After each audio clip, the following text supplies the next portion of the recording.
Hey there, I hope that you guys are all doing well. Because we don't have a class connect this week because I'm out proctoring ISAT tests, I thought I'd make this quick video to replace that class connect session that we normally have. As most of you have already noticed, we have the fourth and final interim assessment on the class plan for this week. So I wanted to dedicate this class connect to preparing for that interim assessment. So what we're going to do during this whole Class Connect recording is take a look at the interim assessment and what it entails. We're also going to read through the reading passages together so that you're prepared to take the interim assessment. So what is the interim assessment? What are they? Why do we have to complete them? The purpose of the interim assessment is to measure what you've learned so far this semester. This assessment shows me what you know and what your strengths are. It also shows me what your areas of weakness are. That way I know what we need to work on as a class. As a result, the interim assessment is super important. So it's very important that you try your best. Here are my two big expectations. The first one is I'd like you to take your time. And the second one is I want you to absolutely try your best. Even when it seems hard, I just want you to give it your best shot. I want this test to be a real reflection of who you are and your abilities. For this assessment, you'll be reading 6 nonfiction reading passages and then using those to write an essay response to the prompt that's given. So you're reading 6 nonfiction reading passages and then you're writing a whole essay response. Just a reminder, a proper essay has an introduction paragraph that contains a hook, details, and a thesis statement. Your thesis statement should answer the prompt that you're given. So the question that you're given, when you write an answer to that question, that's going to become your thesis statement, and it's going to guide your entire essay. You should also have 1 to 3 body paragraphs that defend and explain that thesis statement. And then at the end, sorry, my cursor is going all over the place here, you should have a concluding paragraph that summarizes your main points and then restates your thesis. So overall, you're looking at 3 to 5 paragraphs. The introduction, which is 1 paragraph, 1 to 3 body paragraphs, and then your concluding paragraph. I'll be grading this by giving you participation points for completing it. So I do want to emphasize that it's really important that you try your best on the test, but it is really tough. It's a tough test, and it's been given, or it's going to be given to all the freshman English classes. And so it is tough, and I don't want you to get discouraged by it. The grade that you receive on it will be a participation grade only. However, you do need to put your best foot forward. Okay, let's take a look at the test together.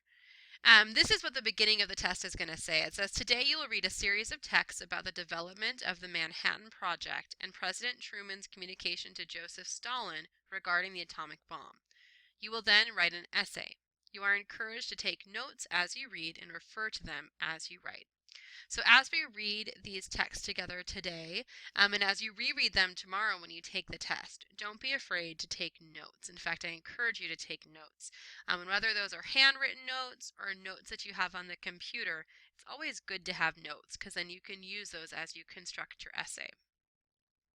This is the first reading passage. Here it says, Text 1, the Einstein Letter. On October 11th, 1939, Alexander Sachs, Wall Street economist and longtime friend and unofficial advisor to President Franklin Delano Roosevelt, met with the president to discuss a letter written by Albert Einstein the previous August. Einstein had written to inform Roosevelt the recent research in chain reactions utilizing uranium made it probable that large amounts of power could be produced by a chain reaction, and that, by harnessing the power, the construction of extremely powerful bombs was conceivable. Einstein believed the German government was actively supporting research in this area and urged the United States government to do likewise. Sachs read from a cover letter he had prepared and briefed Roosevelt on the main points contained in Einstein's letter. Initially, the president was non-committal and expressed concern over locating the necessary funds. But at a second meeting over breakfast the next morning, Roosevelt became convinced of the value of exploring atomic energy. Einstein drafted his famous letter with the help of the Hungarian émigré physicist Leo Szilard, one of a number of European scientists who had fled to the United States in the 1930s to escape Nazi and fascist repression. Szilard was among the most vocal of those advocating a program to develop bombs based on recent findings in nuclear physics and chemistry. Those like Szilard and fellow Hungarian refugee physicist Edward Teller and Eugene Wigner regarded it as their responsibility to alert Americans to the possibility that German scientists might win the race to build an atomic bomb, and to warn that Hitler would be more than willing to resort to such a weapon. But Roosevelt, preoccupied with the events in Europe, took over 2 months to meet with Sachs after receiving Einstein's letter. Szilard and his colleagues interpreted Roosevelt's inaction as unwelcome evidence that the president did not take the threat of nuclear warfare seriously. Roosevelt wrote Einstein back on October 19, 1939, informing the physicist that he had set up a committee consisting of civilian and military representatives to study uranium. Events proved that the president was a man of considerable action once he had chosen a direction.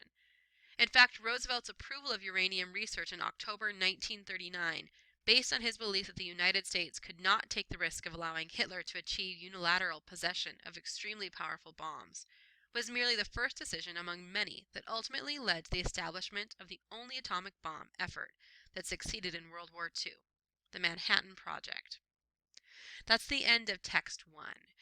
So the text here that we've just read kind of summarizes the birth of the atomic bomb. And it talks about how Einstein wrote a letter to our president, President Roosevelt, explaining how in Germany, Hitler and his scientists were working on constructing the first atomic bomb. And he was urging America to do their own research and to construct their own atomic bomb, because he was saying that Hitler would not be afraid to use this in warfare. So it took Roosevelt a little bit of time to decide what direction he was going to head in. But by the end of this reading text, we know that President Roosevelt has decided to research the nuclear bomb. And what resulted at the end of this research and these experiments was the Manhattan Project, which was the first ever nuclear bomb. Okay, this is text 2 that you'll be reading, and it says, Truman tells Stalin July 24th, 1945.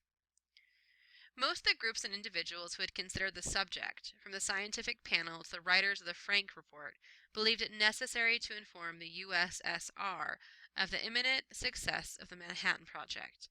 Failure to do so, they believed, would guarantee a post-war atmosphere of suspicion and hostility. At the Potsdam Conference, however, President Truman chose to tell Stalin only that the U.S. possessed a new weapon of unusual destructive force. Truman's decision raises an obvious question. Since Stalin would learn of the existence of the atomic bomb the day it was used, if he did not know already, what purpose could be served by Truman's tactic? Truman's announcement to Stalin can be seen here from the accounts of the different observers. Each describes the same event, but the event appears in a different light to each observer. Did the master politicians Truman, Churchill, and Barnes know what they were doing, or did they make a tragic blunder? The Union of Soviet Socialist Republics, which existed between 1922 and 1991, is commonly abbreviated as USSR. USSR was an ally of the United States during World War II.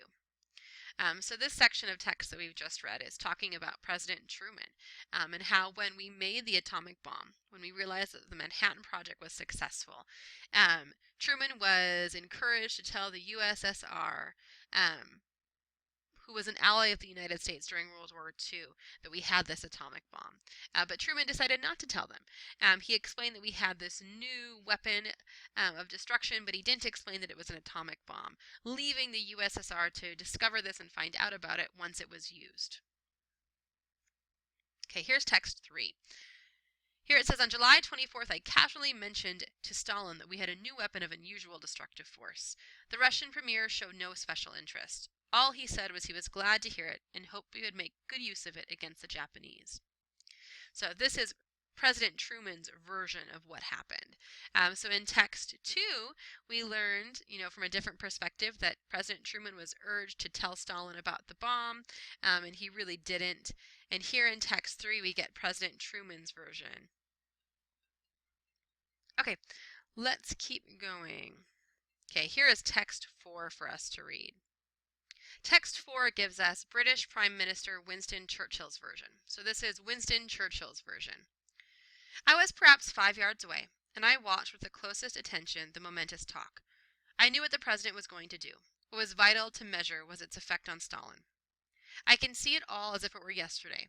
He seemed to be delighted. A new bomb, of extraordinary power, probably decisive on the whole Japanese war. What a bit of luck. This was my impression at the moment, and I was sure that he had no idea of the significance of what he was being told. Evidently, in his immense toils and stresses, the atomic bomb had played no part. If he had the slightest idea of the revolution in world affairs which was in progress, his reactions would have been obvious. Nothing would have been easier than for him to say, "Thank you so much for telling me about your new bomb. I, of course, have no technical knowledge. May I send my expert in these nuclear sciences to see your expert tomorrow morning?" But his face remained gay and genial, and the talk between these two potentates soon came to an end. As we were waiting for our cars, I found myself near Truman. "How did it go?" I asked. "He never asked a question," he replied. I was certain, therefore, that at the date Stalin had no special knowledge of the vast process of research upon which the United States and Britain had been engaged for so long. So this is British Prime Minister Winston Churchill's version, and in his version, he recalls President Truman telling the USSR and Stalin that they had created this atomic bomb. But in this version, Stalin asks really no questions because he doesn't have a whole lot of knowledge about this research and about this type of weapon. And so by the end of their conversation, he really isn't any the wiser on what the atomic bomb was and is, because he didn't ask any questions.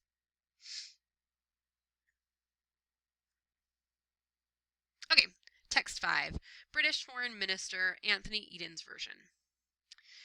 So here is his version of the event.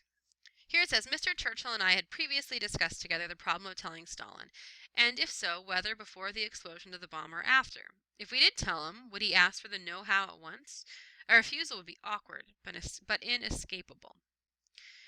There were embarrassments every way, but on balance I was in favor of telling Stalin. My chief argument was that the United States and Britain would have to refuse the secret information. They would be better placed to do this if Stalin had already been told that we possessed this weapon and meant to use it. There was not much to this, but the Prime Minister thought it the better way.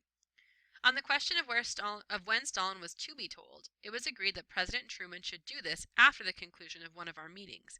He did so on July 24th, so briefly that Mr. Churchill and I, who were covertly watching, had some doubts whether Stalin had taken it in. His response was a nod of the head and a brief thank you. No comment." So here is British Foreign Minister Anthony Eden's version. And what he's saying is that they debated whether or not they should even tell Stalin about the atomic bomb or not. Their worry was that in telling them about the atomic bomb, he would want to know how to recreate it himself. And they didn't want to give away that secret information. So America didn't want to give away that secret information. Great Britain didn't want to give away that information as well. But they decided it would be best to tell Stalin about the bomb now versus after detonating it and using it. And they decided that if he did ask questions, they would just explain to him, no matter how awkward it was, that they were not going to be passing along that information on how they created it.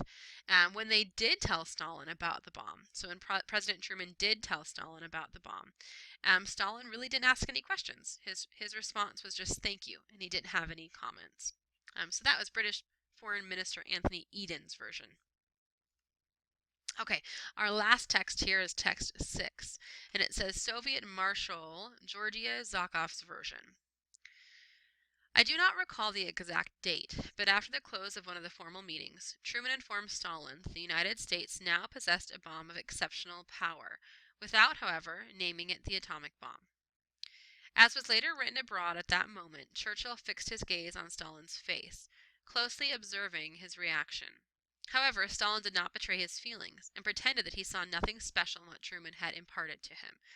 Both Churchill and many other Anglo-American authors subsequently assumed that Stalin had really failed to fathom the significance of what he had heard. So here in this paragraph, here the second paragraph, he's basically saying, something very similar to what the other people have said, that when Stalin was told about the atomic bomb, he just didn't realize the significance of what he was being told.